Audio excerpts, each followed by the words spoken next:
And welcome back to Square Off. President Trump wants to stick it to fellow Republican Jeff Flake, his toughest critic in Congress, Democrat or Republican. Last week, about 4 in the morning Arizona time, Trump posted this tweet. Great to see that Dr. Kelli Ward is running against Jeff Flake, who is weak on borders, crime, and a non-factor in Senate. He is toxic. Christine Jones, would you call that an endorsement of Kelli Ward? I wouldn't, and by the way, you missed a word. He said, great to see that Kelli Ward is running against Flake, Jeff Flake.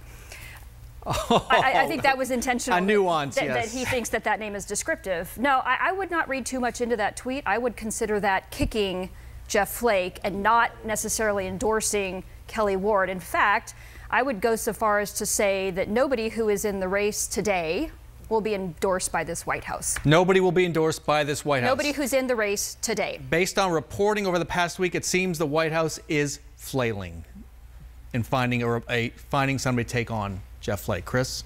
It would appear that way. We also get reports from Politico, etc., this past week that the Trump staff was totally surprised by his tweet on Kelli Ward, that they themselves don't think she's a good candidate that can beat Jeff Flake. So you're implying that there may be other names that will appear soon, and I wouldn't be surprised at that as well. Like how soon?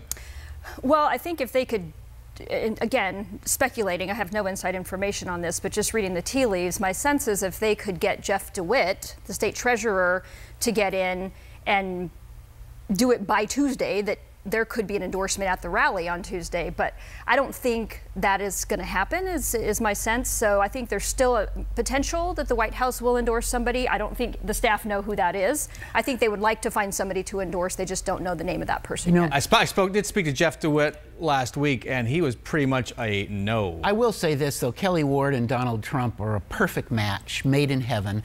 They're both unhinged, and so it doesn't surprise me that he would be saying nice things about Kelli Ward. I've heard Republicans say that, just so you know. And you have too.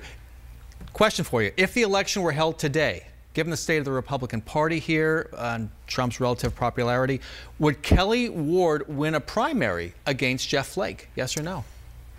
Probably not, but I think the real reason the White House is looking to find another candidate who can actually take on Senator Flake and win the primary is that if Ward were to win, we have a relatively snoozer of an election because we've got an incumbent governor who will probably coast pretty easily into a victory. The top of the ticket isn't going to get turnout. Ward probably depresses turnout because even people within the party, as you say, are not particularly enthusiastic about her. That gives the Democrats a real lift in terms of taking over that seat. So that connecting all of those dots, and maybe it's a little bit too much math, but that, to me, that seems to be why they really want somebody else, because the general election. In the general, she would depress turnout. Chris, could she beat Flake today, given the state of the party and Donald Trump's popularity? No, Kelli Ward is not capable of beating Jeff Flake, in my opinion, in the primary, even with the grand poobah, Mr. Trump, President Trump going to bat for her. It wouldn't happen. But I agree with everything else Christine said about the general election. I do think that Kelli Ward in the race and still making Flake spend a lot of money in the primary sets the Democrats up very nicely for the general. I want to go back to Arpaio for a second and a bigger question about the Arizona Republican Party. Is this where the Arizona Republican Party wants to be, with our Joe Arpaio pardon on its back, candidates having to defend that next fall, having to defend Trump next fall? Is this where Arizona Republicans want to be right now? I think candidates in general would like to focus on issues and not on distractions. So maybe that's the long way of saying no. I don't know, because I haven't talked to every candidate, but if I'm a candidate, and by the way, I'm not at the moment. Let's get at the moment. Let's get that on the record. At the moment, got it. I'm in the private sector, but if I were a candidate, I would say I really don't want to talk about that. Sheriff Joe is not the sheriff anymore. What I want to talk about is, what are we going to do with health care? What are we going to do with immigration? What are we going to do with creating jobs? What are we going to do with tax reform? I don't want to get distracted on any of that if I'm a candidate. The Republican Party is a party that just in the last election cycle still begged for Joe Arpaio's endorsements. You know, the sitting governor used Joe Arpaio as his #1 endorsement when he got elected in the first place. So the Republican Party deserves the Joe Arpaio situation, and frankly, I think most of the party still embraces him.